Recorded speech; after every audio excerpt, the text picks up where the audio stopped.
Assalamualaikum warahmatullahi wabarakatuh. Hello everyone, my name is Argya Mardika Putra with student ID number 2024322091 with majoring information system. In this session, I will explain the detail of the design, the implementation and configuration steps and testing of a computer network that I built using a Cisco Packet Tracer.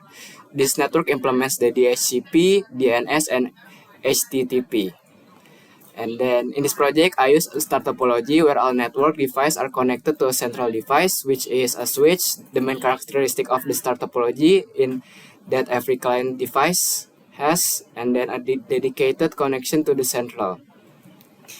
If one PC or cable fails, the rest of the network continues to operate normally. This makes the star topology highly suitable for local area networks in office, laboratories, educational environments, and others. In this implementation, the switch serves as the central communication point between the server and the all PC client. The network consists of the following device: one server, one switch, and 4 PC clients, which act as a network users.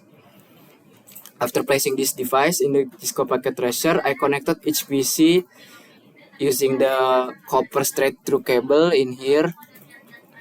And then this step completes the physical topology and prepares the network for logical configuration. At this stage, the network is physically connected but not yet functional because no IP address or service has been configured. The next step is configuring the server IP address. The server must use a static IP address in here to ensure stability and consistency since it provides critical network service. Based on the last 2 digits of my student ID number, which are 91, the server IP address is set to 192.168 and my last 2 digits of my student ID number.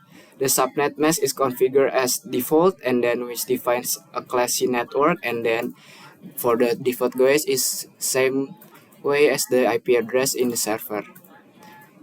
And then after the server IP configuration, I enabled the dynamic host configuration protocol in config, and then here turning it on the service, and then I already add the pool of the dynamic host. Here I add the pool name HIA, and then for the default gateway and DNS servers, same goes as the IP address server, and then for the starting IP address, I choose start from 2, and then once the dynamic host service was configured, each PC client was set to obtain an IP address automatically by selecting the DHCP option. Moving on to the DNS or domain name system, I configured the DNS service allows the user to access network service using the domain names instead of IP address.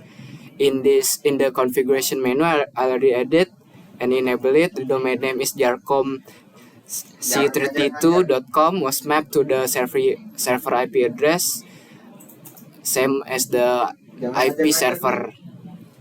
And then with this configuration, when a user types jarcom.c32.com into a web browser, the DNS server translates the domain name into the server IP address, enabling the browser to establish a connection with the web server. And then for the last configuration, the HTTP service was active. Just simply turning it on, and then in the web page, I include my personal information such as my full name, student ID number, and address.